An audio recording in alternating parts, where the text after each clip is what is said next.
My first love has always been the landscape.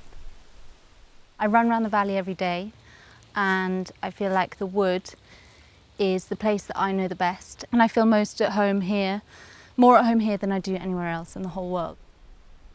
The buildings I love, but they're almost secondary. If I stop for a moment and look at one, like my house or the studio or your house, I think they're completely beautiful. But for me, it's not about them being individual, standalone structures.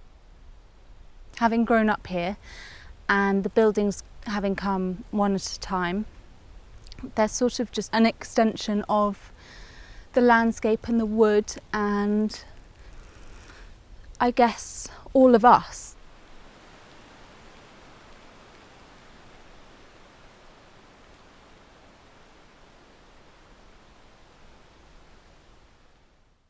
So we first came here about 20 years ago and we discovered the old house when Sue was pregnant with Lily and we were living in the adjacent village in a tiny one up, one down end of terrace. I think there was a way of living in this landscape that the old house sort of denied us.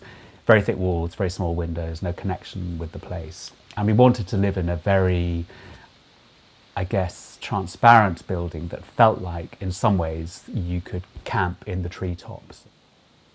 And when we built the house, I think, more than anything, it was a relief that we'd done something. We'd built a house that, I guess, worked in some ways. It was sort of occupiable. You know, it felt like there were a couple of glorious summers where the weather was great. We could open up everything. We had young kids and we were incredibly happy, I think, with what we'd managed to do. And I think then gradually, I suppose the economy of the way the house had been built began to get the better of us. The weather is really extreme here. I mean, it comes in winter and it feels like you're in a gale or you're in a washing machine for about 6 months. I realised that the house was just too flimsy to be able to deal with that. And also, environmentally, in 20 odd years, everyone's knowledge around how a building performs has changed. It began to sort of eat away at me, this sense of living in a building that really didn't work very well.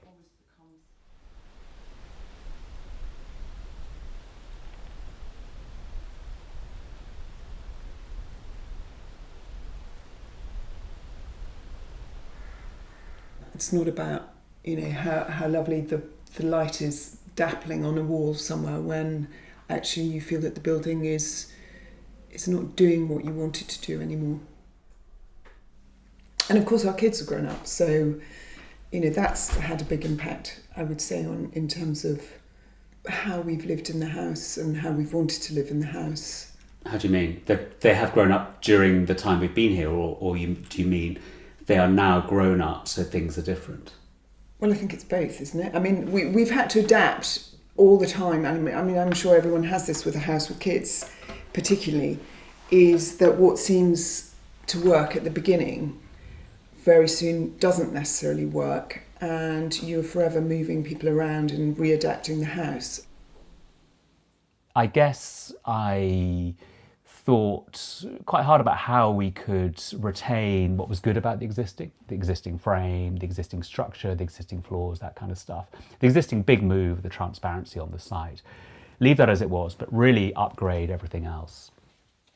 I decided that we just needed to get on with it. Found a very good local contractor, Steve, who was up for it. And because of his enthusiasm, again, everything was done on the back of an envelope. But I was really rigorous in how we did it, how we insulated it, how we taped everything up, how we sealed everything. But in simple terms, we overclad everything with layers and layers of insulation and membranes to keep the heat in, the cold out, and the weather out. All the windows have been replaced, and they're all now very good quality, high-performing windows that are smaller than the original windows, which upstairs was fully glazed before.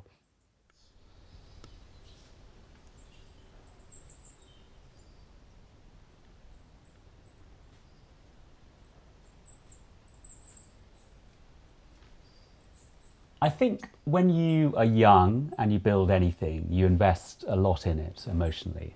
And I think for me, as I got older, seeing my own naive and youthful architectural moves and preoccupations on a daily basis came to sort of torment me. You know, it was a constant reminder of how little I knew, how naive I was, and it was a sort of reminder of the things I cared about then that I didn't care about now. And I guess part of falling out of love with the building was falling out of love with my younger self, as well as falling out of love with the way that the house had been built.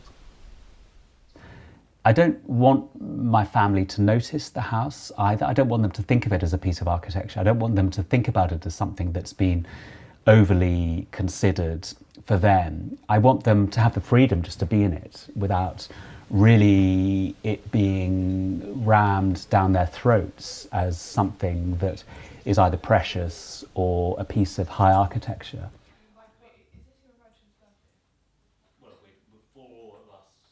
Renewing the house is, for me, less a process of falling back in love with the physical building as it is about falling back in love with this wider landscape. You know, these trees, this place, this weather, this view, this context, which for me this building is part of and is sort of inseparable from.